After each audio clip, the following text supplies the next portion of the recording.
Les tocó terminar la primera sesión conmigo y empezar la otra conmigo. Eh, Quiero revisar con ustedes el tema de cómo enfocar masas en cuello. Ya vimos cómo enfocamos un nódulo en el tiroides, ahora vamos a ver cómo enfocamos un nódulo en el cuello en términos generales. Pero para ver eso quiero hacer un repaso breve más o menos de que a lo mejor no lo sepamos, pero volver a recordar cuáles son los grupos ganglionares del cuello, los triángulos del cuello, porque tiene mucho que ver cómo enfocamos la masa, según la localización anatómica. El cuello es un espacio corto que alberga importantes estructuras que tienen su ubicación, entonces creo que es importante. Vamos a revisar básicamente los triángulos del cuello, primero, cuáles son las cadenas ganglionares y los niveles ganglionares, porque el estudio del enfoque tiene que ver mucho con eso mismo. Los triángulos del cuello, pues esto es un repaso. Usted sabe que tenemos básicamente dos grandes triángulos que están formados principalmente o divididos por el esternocleidomastoideo, por el borde anterior del mismo y por el borde posterior. Nos hace un triángulo anterior que es de base superior y vértice inferior, y uno posterior que es de base inferior y vértice superior, y por detrás está pues el trapecio que lo limita, para que lo recordemos. Entonces el triángulo, están los triángulos que son el triángulo submentoniano, el triángulo submandibular, el triángulo carotidio o vascular, el triángulo muscular, y estos conforman el gran triángulo anterior, digámoslo así, y el triángulo posterior, que tiene igualmente dos grupos, uno supraclavicular y uno occipital. Es para recordar un poco la anatomía. Igualmente los linfáticos del cuello, que están divididos en varios grupos. Aquí vemos el grupo horizontal superior, están los ganglios pues submentonianos, submandibulares, los preauriculares, preparotidios, los occipitales. Igualmente hay ganglios verticales, de disposición vertical, que son los ganglios cervicales posteriores, el grupo de la yugular interna, los ganglios viscerales propiamente dichos.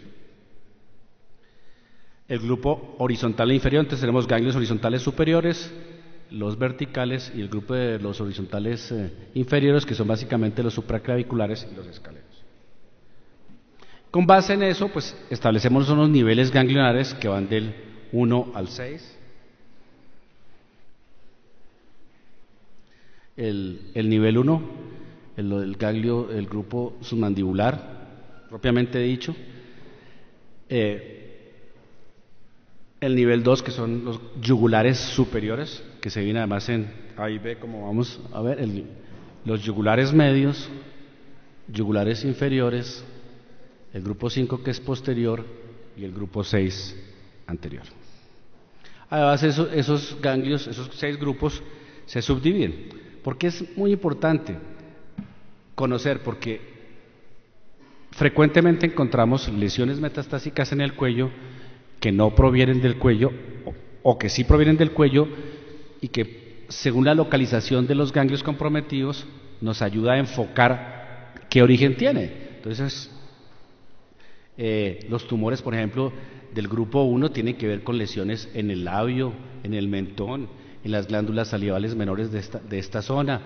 Lesiones en el grupo 2 están relacionadas con primarios probables en la hipofaringe, en la orofaringe. Igualmente los del grupo 3, los del grupo 2B, los del grupo 3 más relacionados con, por ejemplo, enfermedades del tiroides, con masas congénitas, etcétera. Los inferiores supraclaviculares pueden estar comprometidos por tumores que no están en el cuello, colon, mama, pulmón. Ahí básicamente, cuando vamos a enfocar el estudio de un nódulo tiroideo, tenemos que tener en cuenta, uno, el grupo etario, primero, porque la presencia de masas cambia dependiendo de la edad, desde el nacimiento hasta los 15 años más o menos, de los 15 a los 40 y más allá de los 40. En los primeros dos grupos, es decir, en los menores de 40 años, en los 15, la presencia de las masas tiene un orden, es decir, si es un niño de pocos meses que me consulta con una masa, probablemente se trate primero de una masa de origen congénito, después una masa inflamatoria y menos frecuentemente una masa de origen tumoral, aunque puede ser. Entre los 15 y los 40 años, la presencia usualmente está primero masas inflamatorias, ¿sí? Pueden haber masas congénitas de presentación tardía, es decir, un quiste tirogloso está desde el nacimiento por su origen, pero puede presentarse en el paciente a los 40 años. Es congénito, pero de presentación tardía. Y un tercer grupo que son los mayores de 40 años, ¿sí? En los cuales, si nos aparece una masa, la probabilidad hay que pensar primero en un tumor, luego en masas inflamatorias y en tercer lugar en masas de origen congénito de presentación tardía. Entonces, un factor cuando vayan a abordar un paciente, uno primero es el grupo etario, por esas características. Mucho más frecuente, patología congénita obviamente en los niños, inflamatoria en la edad media y más allá de los 40, la posibilidad de un tumor. Y otro factor importante es dónde está localizada la masa. Por eso les hice el recorderis un poquito de la anatomía en este momento. Me voy a cambiar aquí de presentación para con base en lo que les mostré, ver cómo vamos a enfocar el estudio. Es para quitar esta presentación y poner la otra.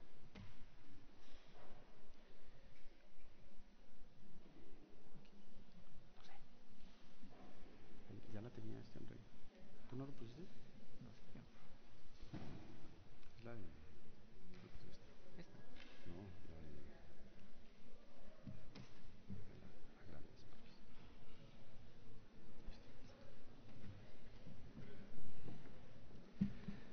como todo, la historia del examen físico, uno puede hacer el diagnóstico en un 70% de los casos con una buena anamnesis. Lo que pasa es que estamos limitados, entonces llega a veces la persona a la consulta que tiene que, no, eso no es conmigo, eso es con el ortopedista, eso es con no sé qué.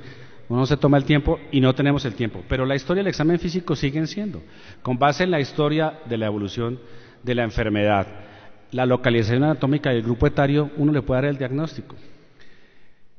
El tiempo de evolución es un factor bien importante. Usualmente las masas que se presentan de forma rápida, es decir, entre 2-3 semanas, tienen un componente inflamatorio. Las masas que perduran más allá de 6 meses, 7 meses sin modificaciones, usualmente son masas o congénitas o benignas. Las masas que las que tenemos que estar un poquito más alertas son aquellas que están entre 3 semanas y 3 meses y persisten. Usualmente entonces masas de rápida, digamos, aparición, de 2-3 semanas pueden ser inflamatorias. La masa que llega el señor, no, es que lo tengo aquí hace 5 años y no me molesta, no me duele, pues probablemente es benigna, pero esa masa que no, doctor, de hace 2 mesecitos y me ha venido creciendo, es más importante de tener en cuenta. Pues el tiempo de inicio de los síntomas, que es lo que les decía ahorita, la duración de esos síntomas, qué cambios ha tenido esa masa en tamaño o en color, para ver si es un componente inflamatorio o no, si hay una historia de infección previa, un paciente que HIV positivo se presenta con un ganglio, etcétera, si hay antecedentes de exposición a contactos con animales, frecuentemente a enopatías cervicales que tienen que ver con enfermedades parasitarias, si hay exposición a TBC, la TBC con nuestro cambio de salud volvió a emerger, la TBC ganglionar es una realidad en nuestro medio, frecuentemente se ve, entonces que la TBC no haya es mentiras, factor de riesgo la HIV, etcétera, ver cómo está ubicado ese nódulo con base en lo que vimos antes, la presencia de mangiomas o alteraciones con manchas café con leche, linfadenopatía o hepatoesplenomegalia, como nos puede hacer pensar en la posibilidad de enfermedades sistémicas.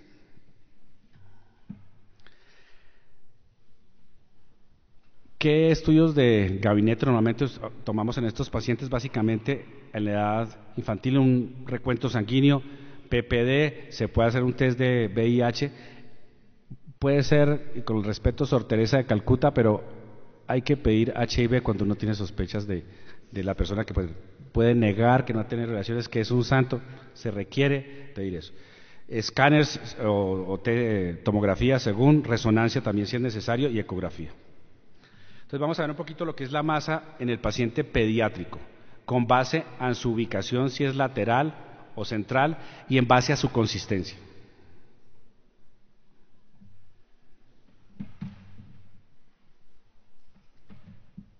Las masas en línea media. Entonces, las masas en línea media tienen un origen de este tipo, son los órganos que están comprometidos ahí. Entonces uno puede pensar en glándula sublingual, en patología del conducto tirogloso, en lesiones de piel, más abajo en tiroides, pero básicamente, por ejemplo, a nivel ioideo o infraioideo, usualmente uno necesita una ecografía para descartar la presencia de quiste tirogloso o tiroides ectópicos. Como ustedes recuerdan, el tiroides se ubica pues en su posición anatómica por el descenso a través del conducto tirogloso en la sexta semana de vida, pero cuando ese conducto no se oblitera, deja remanentes, deja células tiroideas y deja el conducto abierto, que hace que se produzca la persistencia del mismo y puede producir un quiste del conducto o una fístula del conducto tirogloso. Asimismo, en ese descenso, el tiroides puede quedarse ahí y pueden producirse tiroides ectópicos, que no desciende hasta su punto, sino se queda en esa zona.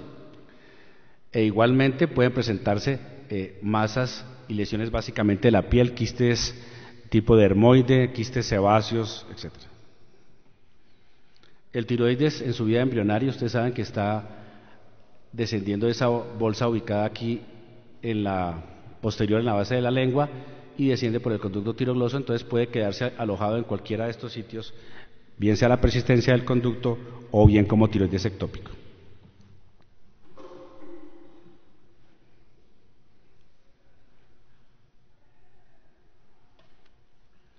Eso estamos hablando de las masas centrales. Ahora vamos con las masas de presentación pediátrica de ubicación lateral.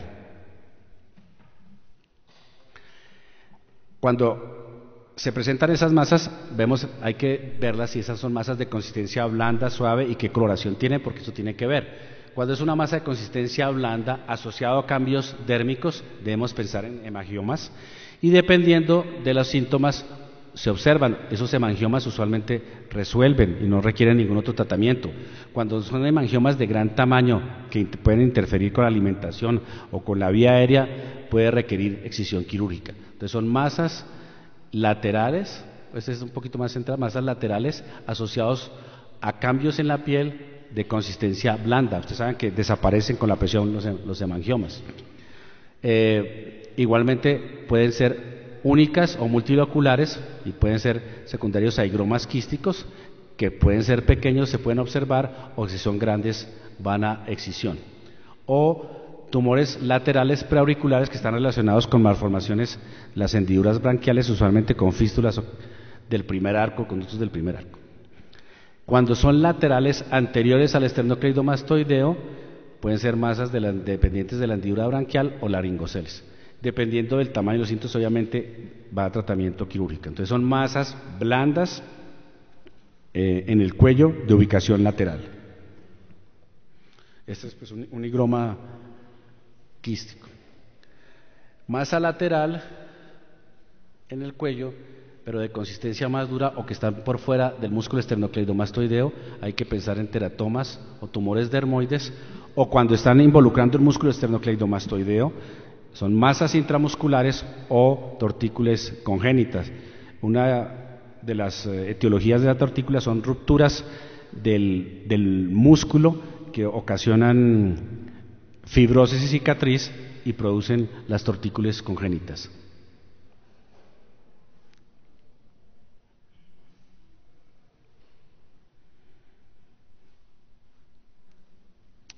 Los síntomas asociados son importantes, sobre todo, como ya vimos que la mayoría de las masas en niños son o congénitas o inflamatorias, pues la presencia de odinofagia, fiebre y dolor nos hace pensar más en masas inflamatorias que en problemas neoplásicos. Lo que ya hemos comentado de los estudios. Ahora hay masas igualmente a esa edad de origen ganglionar, por eso les recordé los grupos ganglionares del cuello. Esas adenopatías se deben estudiar, la mayoría son benignas, son masas benignas de origen inflamatorio, que pueden requerir tratamiento antiquioterápico Y observación, usualmente esas masas resuelven en 2, 3 semanas y mejoran espontáneamente. En algunos casos se convierten en abscesos que requieren drenajes. Esas masas son masas laterales, fluctuantes, asociados a síntomas sistémicos y con cambios en el laboratorio. Cuando las masas no son fluctuantes, su induración puede ser moderada, o cuando está francamente abscedada, pues requiere obviamente un drenaje. La mayoría de masas en niños y adolescentes son benignas de origen inflamatorio. ¿Cuándo sospechamos una neoplasia? Pues obviamente la historia clínica, como siempre, el tipo de masa, la evolución, los síntomas asociados, antecedentes, exposiciones a elementos que puedan cancerígenos. En el adulto, los datos de ingesta de tabaco y alcohol, y obviamente el examen físico. Si la masa es fluctuante, requiere un drenaje. Si es una linfadenitis no abscedada, antibiótico-terapia y observación. Si la masa es no fluctuante, estamos en presencia probablemente de una adenopatía, y ver si el paciente tiene un antecedente de un tumor conocido o es probablemente un metástasis de un primario oculto que hay que estudiar. ¿Cómo lo podemos estudiar? Pues con todos los estudios de gabinete que hemos visto antes y la aspiración con aguja fina. La biopsia aspirativa con aguja fina no es exclusiva para el tiroides. Es un estudio que nos ayuda a identificar neoplasias de otro origen. ¿Cuándo está, digamos, excluida o no se va a hacer? Básicamente en sospecha de lesiones muy vascularizadas o cuando uno sospeche paragangliomas del cuerpo carotídeo, ese tipo, que está contraindicado. Pero en términos generales, la inmensa mayoría de las masas de cuello pueden ser biopsiadas igual que la del tiroides y nos dan una información bien importante para determinar si el origen de eso puede ser inflamatorio o neoplásico, si es una masa que puede así ser metastásico, pero si hay sospecha de linfoma o la neoplasia no es determinada, lo mejor sí es hacer una biopsia abierta. La biopsia aspiración con aguja fina para el diagnóstico de linfoma no es útil. En esos casos se requiere hacer una biopsia abierta, una biopsia excisional para enviar un material adecuado a patología e inclusive hacer estudios de inmunohistoquímica para determinar el origen de la masa. Pero el BACAF puede ser la primera herramienta diagnóstica para establecer el probable origen de la masa.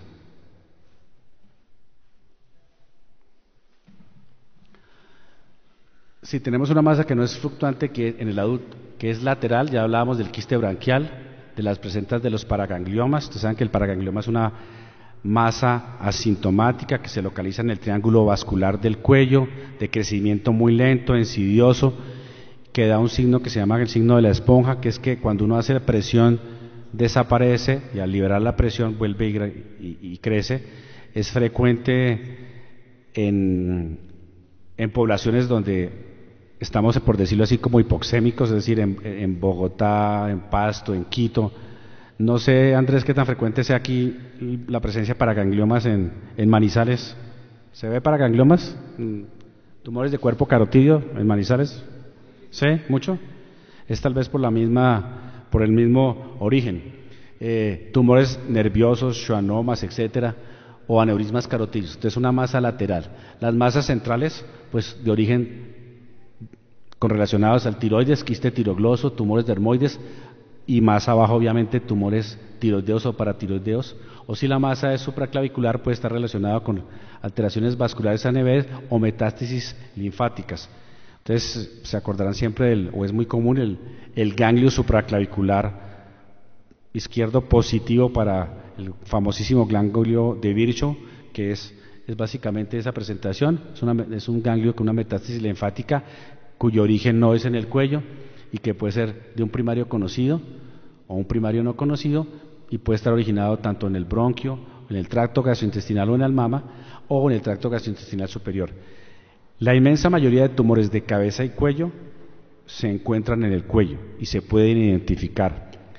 El primario no conocido realmente es menos de un 5%. Si uno hace todos los esfuerzos clínicos, imagenológicos, las endoscopias necesarias para identificar, en el 95% de los casos, puede llegar a identificar el sitio primario del tumor.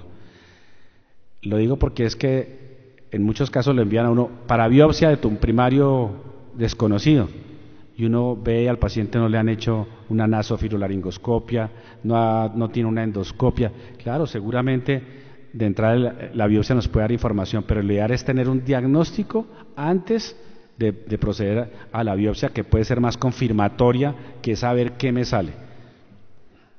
Entonces, fíjense, la edad, factor importante para ver qué origen tiene, el tiempo de evolución y la localización.